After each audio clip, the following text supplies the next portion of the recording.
my evidence for the project. It's going to be about Grupo Edilar, and it's going to be the findings and the proposals of the whole project. So obviously Grupo Edilar, as we can see, and we will continue with the structure of the presentation. So we can start off with the findings, the proposal, the explanation, the costs, and the conclusion. Before we begin anything, let's see that we have work status, service, and leadership. Those are the main things that we're going to look in the findings we have. This mainly got to do with the Zoom meeting we had in class the last Thursday. I think it was Thursday or Wednesday, and there was a Zoom meeting where we checked everything, right?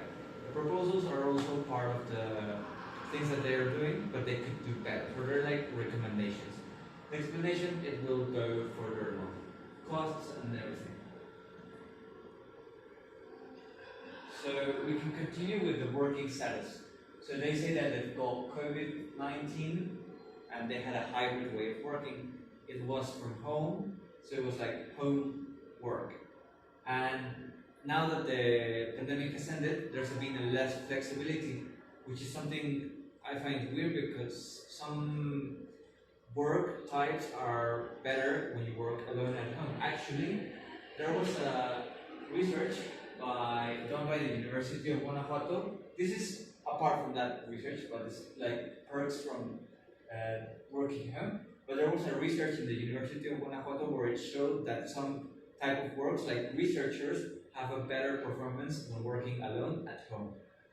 This is like some of the perks of working at home, like flexible hours, ability to dress casually, like everything you think that you have to do at work in your office, you don't really have to do it at home.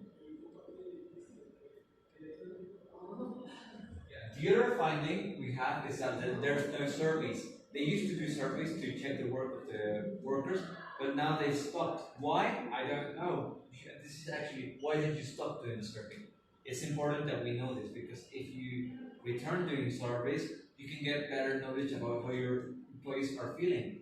How do you know how well the employees feel? You don't really. How are you sure that your assumptions are true? You think that maybe they're working bad? Maybe the survey can tell you something else that you're not really understanding. It also goes with the recruitment. You said that you felt that your employees are getting along with your organizational structure and well-being. But how do you know this? You don't really know this. You just said that you think. But how can you make sure that this is true?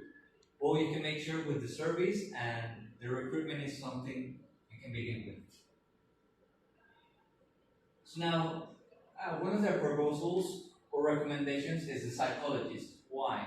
Because the psychologist is good for the people's mental health. And also you mentioned that you have some health benefits to the presentation, like visual tests and some doctor promotions. And that is something important because, as we can see, the interviews can be done not only by psychologists, but they can be done by the HR department. Here is again the part of the health services that you offer, like the security social, the campaigns informational health, and the ocular test that I've just mentioned. And you can improve on that with the survey, with health in the psychology department, because you don't have any psychologists. So it's like improving, that's a recommendation. And the flexibility, because if you're working only in office, you can improve by being flexible with your working hours. And this probably is the end, so thank you very much for listening. Have a great day.